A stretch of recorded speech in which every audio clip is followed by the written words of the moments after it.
Assalamualaikum warahmatullahi wabarakatuh. Wabihi nasta'inu ala umrid dunya waddin. Wassalatu wassalamu ala asrafil anbiya'i wal mursalin Sayyidina wa maulana Muhammadin amma ba'du. Salam silaturahmi kami sampaikan. Selamat datang di channel YouTube kami. Perkenalkan, kami dari Pimpinan Ranting Ibnu IPPNU Desa Blabak, Kecamatan Kandat, Kabupaten Kediri. Pada kesempatan ini, kami untuk berbagi ilmu, sharing, dan juga berkonten edukatif. Tema kita pada kali ini yaitu tata cara membersihkan pakaian yang terkena najis menurut pandangan Imam Syafi'i dalam Islam. Seperti yang kita ketahui, salah satu syarat sahnya sholat, kita wajib suci dari najis, yaitu najis baik badan, pakaian, dan juga tempat ibadah. Sesuai dengan hadis Ibnu Umar, Rasulullah SAW bersabda, La yaqbalullahu sholatan bighairi tahur. Allah tidak akan menerima sholat yang dikerjakan tanpa bersuci. Dan juga Allah telah berfirman dalam surat Al-Mudaththir ayat 4, Bismillahirrahmanirrahim, wasiyabaka fatahhar, dan pakaianmu bersihkanlah. Jika pakaian kita terkena najis atau kotor, tentunya akan mempengaruhi keabsahan sholat. Untuk itu, kita harus mencuci serta membersihkannya. Yang perlu diingat adalah, apakah cara mencuci pakaian kita sudah benar? Karena jika pakaian yang terkena najis, kita tidak cukup hanya dengan membersihkannya saja. Terdapat beberapa ketentuan yang harus dipenuhi agar pakaian menjadi bersih dan suci kembali.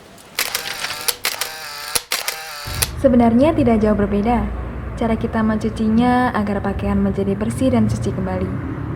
Hanya saja perlu kita mengerti mana yang harus didahulukan dan jangan terburu-buru dalam mencucinya. Dilihat dari air yang akan kita gunakan, apakah termasuk air yang sedikit atau air yang banyak. Jika air yang digunakan sedikit, maka airnya yang harus didatangkan ke pakaian. Jika air yang digunakan banyak, maka terserah mana yang akan didatangkan. Bisa pakaian yang didatangkan ke air dahulu, atau airnya yang didatangkan ke pakaian terlebih dahulu.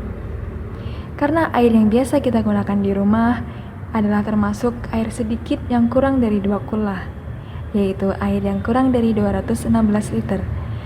Maka perlu bagi kita untuk mendatangkan air tersebut ke pakaian, seperti mengguyurkan pakaian dengan air yang mengalir.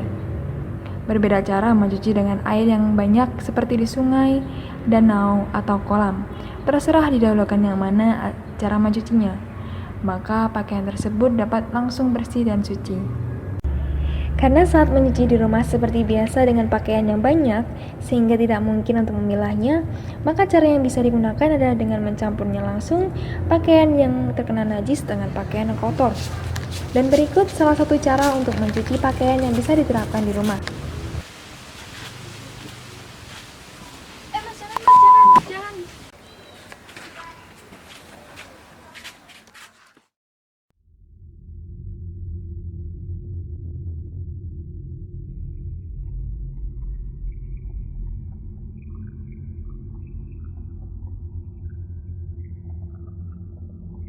Yang pertama, hilangkan dahulu jika ada najis yang masih terlihat bentuknya dan menempel di pakaian.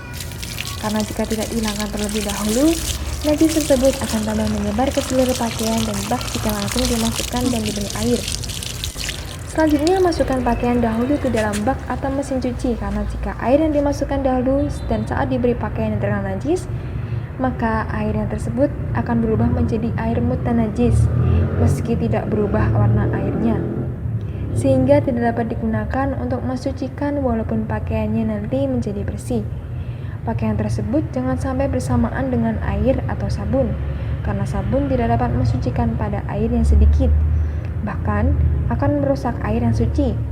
Bisa dibayangkan jika airnya yang terlebih dahulu dimasukkan, kemudian pakaian, dan ditambah dengan sabun. Air akan menjadi najis dan sabun tersebut juga ikut menjadi najis. Hal tersebut malah akan memperbanyak najis meskipun terdapat sabun di dalamnya. Selanjutnya baru kemudian tuangkan air ke dalam bak atau mesin cuci. Untuk mensucikannya harus dengan air mutlak. Air tidak harus berlebihan atau tumpah, cukup menggenang hingga menjangkau ke seluruh bagian pakaian. Lalu putar atau kucek sedikit pakaian.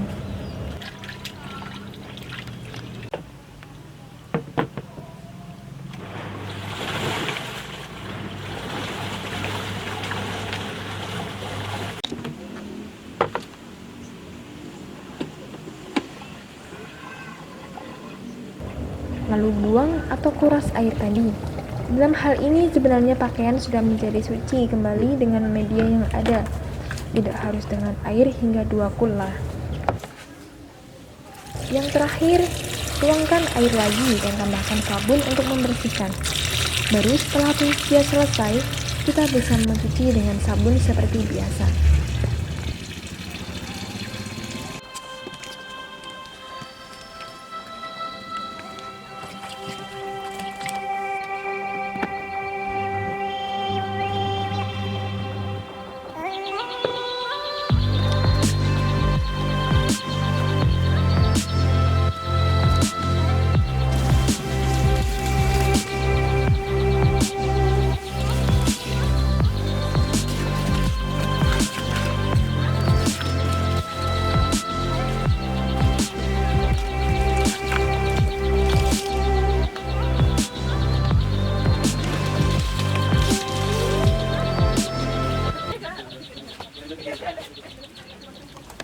Berarti ngono Mas carane ngilangin najis. Oh iya, makasih. Iya, sama-sama.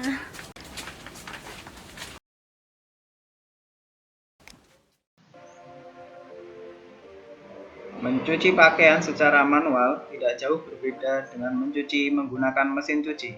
Berikut salah satu cara untuk mencuci pakaian secara manual yang bisa diterapkan di rumah. 1. Hilangkan dahulu jika ada najis yang masih terlihat bentuknya yang menempel di pakaian.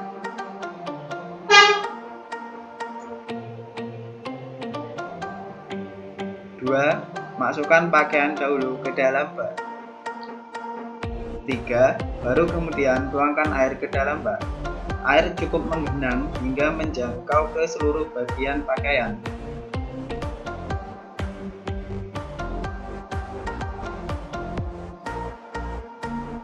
4. Putar atau kucek sedikit pakaian.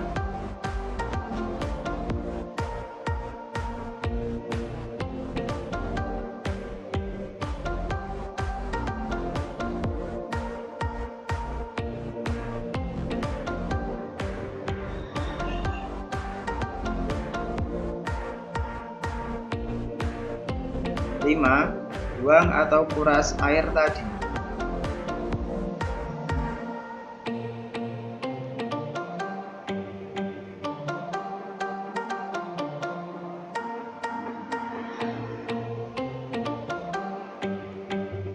Yang terakhir, tuangkan air lagi dan tambahkan sabun untuk membersihkan.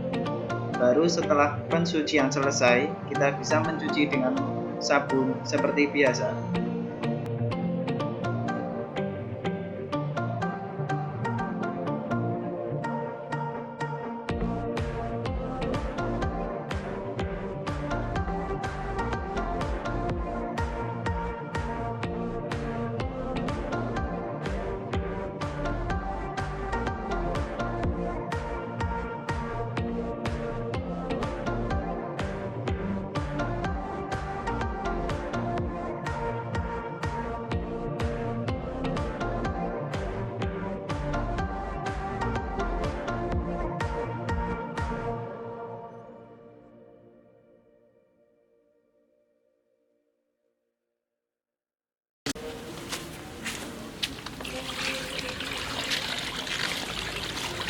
Nah, kurang lebihnya seperti itu tata cara mencuci pakaian di rumah jika terkena najis dan kotoran menurut agama Islam pandangan mazhab Imam Syafi'i. Perlu diingat kembali cara mencuci pakaian tadi, apakah terkena najis atau tidak, dan menggunakan air yang sedikit ataupun banyak, sehingga jangan sampai terburu-buru dalam memberikan air ataupun sabun. Demikian yang dapat kami sampaikan, kurang lebihnya kami mohon maaf. Selamat belajar, berjuang, dan bertakwa. Wallahu muwaffiq ila aqwamit thoriq. Wassalamualaikum warahmatullahi wabarakatuh.